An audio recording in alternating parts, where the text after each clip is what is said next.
Now that we understand how adopted children feel, how then do parents feel? Kay, who got married after moving to Korea from Cambodia, was deeply worried about her child, who didn't talk much after the age of 14. She was very worried.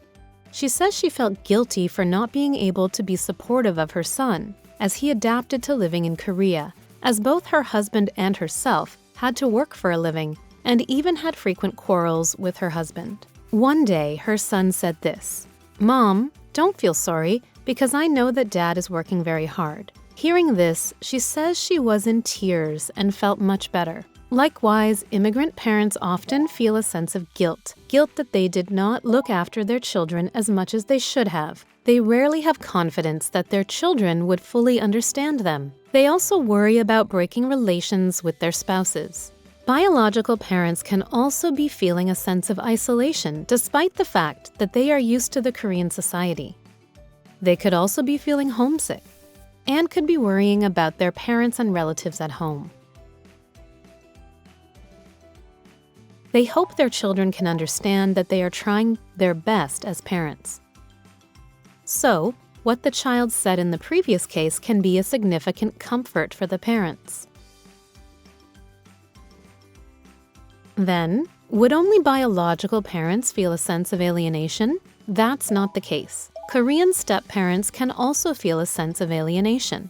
For instance, when the foreign spouse speaks with their children in their mother tongue, or when they talk about places or things in their home country, the Korean step-parents can feel hurt.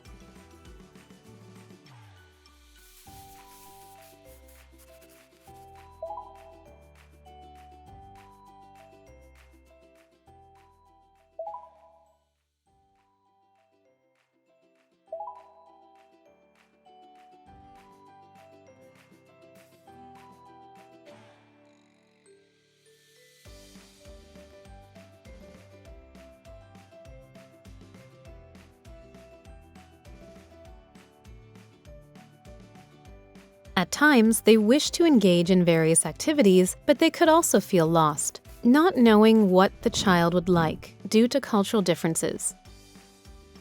In this case, it's good to engage in meaningful dialogues with the spouse to discover together activities or hobbies that the children's step-parents can enjoy together with the children. Forming a new family is indeed a significant change for all family members. This means that not only the immigrant parent and children, but also Korean children and step-parents also need time on their part. Another crucial issue for the parents is the conflict between the immigrant children and biological children living in Korea. This is something that cannot be fully avoided, but one can prepare well to address this.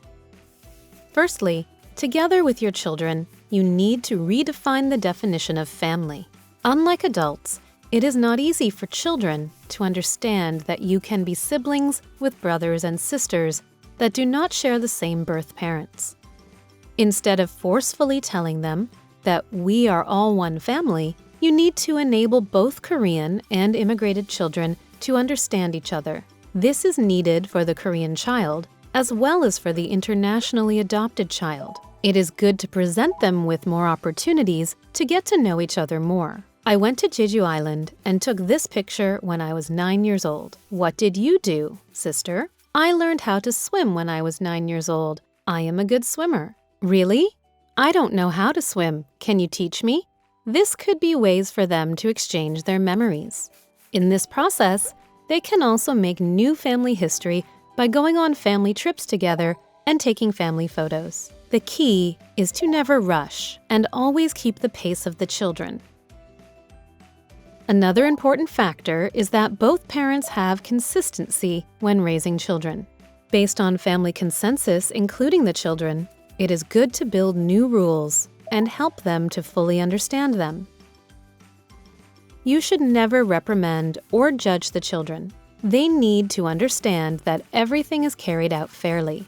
So, when you do become resolute, when you need to, you also need to explain to them fully and wait for them to understand. Moreover, never compare your children against others. This is a rule not only applied to remarried or adoptive families. You should always refrain from comparing children who grew up in different environments based on their personalities or school grades. Doing so, you can only ignite a sense of inferiority or unnecessary competition. It is of utmost importance to provide a safe space only for the child. I recommend you to bring the child to family events to enable them to feel a sense of inclusion. Of course, the child's opinion is most crucial. Therefore, it is important that you wait long enough rather than rushing. Whether good or bad, please be honest with children and explain them everything. Instead of just asking them to be candid ambiguously, explain to them with detailed words. You could have regular family gatherings or actively listen to the child when he or she raises complaints. By doing so, you help build an environment where they feel that it's okay for them to speak about things honestly.